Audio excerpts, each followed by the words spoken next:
Survival horror is famous for its tropes and inconsistencies. The weird Dutch angles of the camera.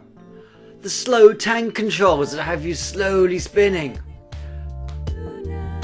The exciting yet slow-paced gunplay. And the generic zombies. And also, who can forget the books that you pick up, open, and then suddenly without any warning whatsoever, you just drop dead. Well, maybe that isn't a genre trope for survival horror, just one particular game. And this one particular game, the granddaddy of all survival horror games, Alone in the Dark. Ah! Not that one! Jesus, not that one either! Oh god, there's some crap in this game series. No, I'm talking about the classic Alone in the Dark from 1992. Originally released on DOS for the PC, this was going to be called Screams in the Dark, or just In the Dark, but eventually they settled on Alone in the Dark. It was created by a French programmer, Info Games, and from the very start you knew this was going to be something special. Look at these beautiful graphics, the approaching car, the wonderful skyline there with the sun just about to go down and plunge the place into the dark. It's set in the 1920s with a wonderful 1920s aesthetic in Louisiana. And this beautifully sprawling mansion is the setting. And even from a moment you start walking towards the house and see the weird wizened clawed hands from a point of view of some creature watching you, you know you're in for some trouble. Rumour has it this was going to be a Cthulhu game as part of the Cthulhu mythos or the Cthulhu RPG. Unfortunately, when they got the license and the people saw it, they went, you know what? This isn't actually going to work with our license, so we're going to rescind Cthulhu. And Info Games was left with the idea that, hey, we're going to make this game anyway and give it a Cthulhu influence, which is why it's set in the 20s. You've got a rather portly private investigator with a massively awesome stosh investigating instead of some handsome dynamic character, which unfortunately in the later games they decided to transplant him with. He's an unlikely hero, and there's a good chance he'll be driven mad or murdered. But that doesn't matter because in the Cthulhu mythos, sanity's the first thing to go. Now the game itself was going to be filmed and then digitised, but no, they decided, you know what, we are going to make it fully rendered graphics instead because the digitised filming would have cost an absolute fortune. Like lots of games at the time, you didn't have a button to open things, you used actions. In this case you do actions, open and search, you then hit the space bar, and this allows you to sort of move with your hands and feel around, and if there's something you can interact with, it picks it up.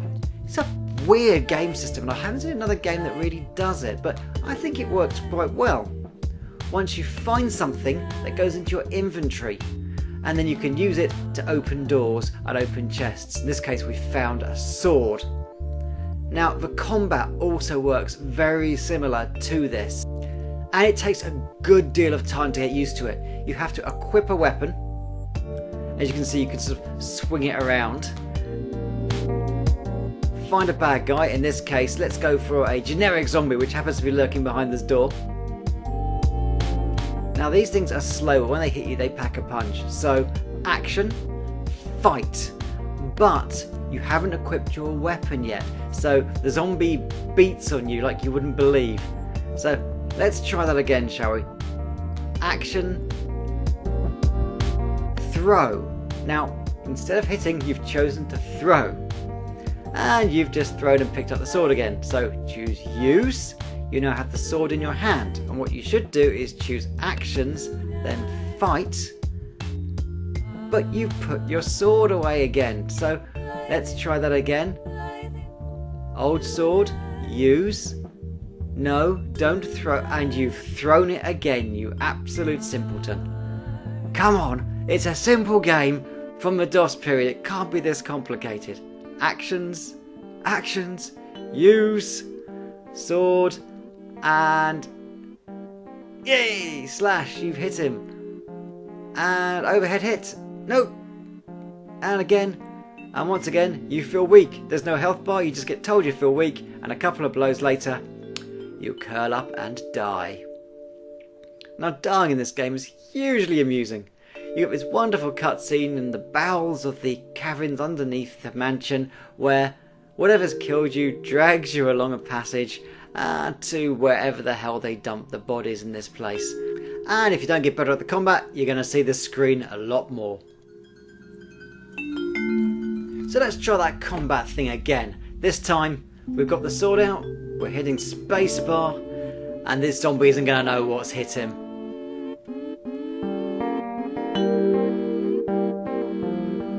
There you go. Goes down fairly easy once you know what you're doing, and they then evaporate into blobs of ectoplasm, whatever the hell that's meant to be.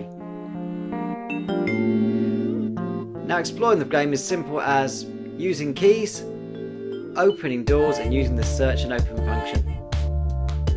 You also get guns in this game, a very Resident Evil looking shotgun in fact.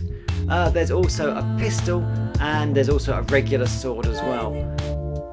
Shotgun cartridges and bullets are fairly thin on the ground in this place, so unless you're planning on using your fists, it's best to find a bladed weapon. Now, you'll be digging around in cupboards quite a bit and getting some really weird stuff to pick up, such as an old Indian cover. I believe they're called Native Americans, and why would you want a cover for one? Maybe they get dusty, I don't know. But yeah, exploration is the main part of this game. You won't be having a lot of combat, mostly it's finding out where things are and inventory management. And the inventory in this game is an absolute pig, but we'll get into that later. One of the main things I love about this game are the books. Instead of having to read the dull as dishwater dusty texts, you actually get the narrator reads it to you, which is a fantastic thing.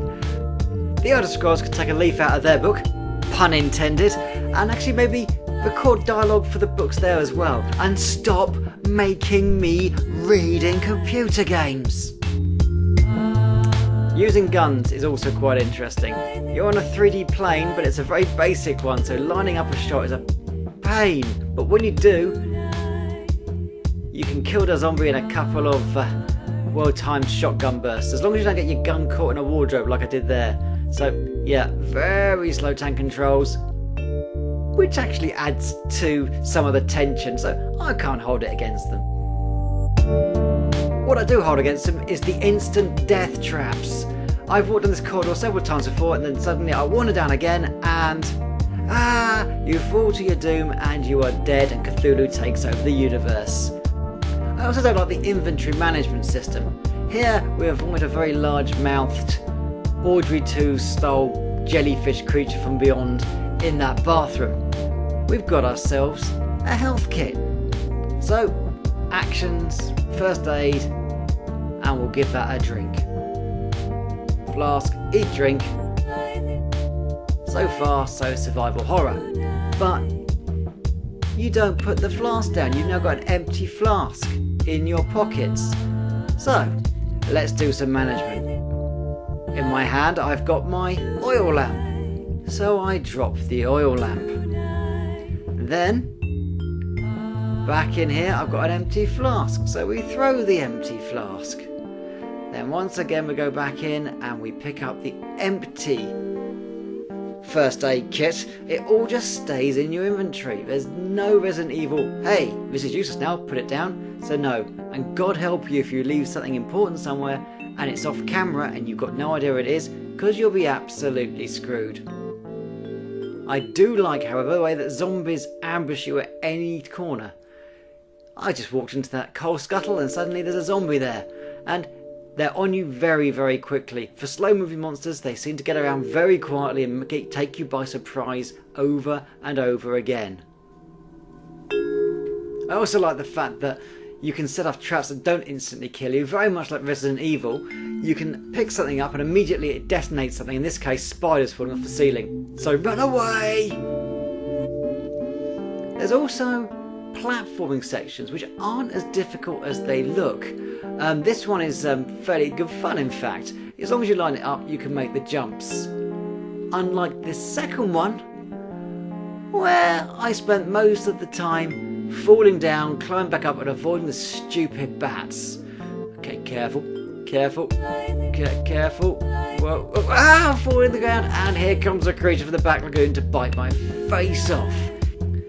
So, that is Alone in the Dark, a fantastic survival horror game where Resident Evil, Silent Hill and all the rest of them stole most of their ideas from, but added a bit of spit and polish which this game really did need.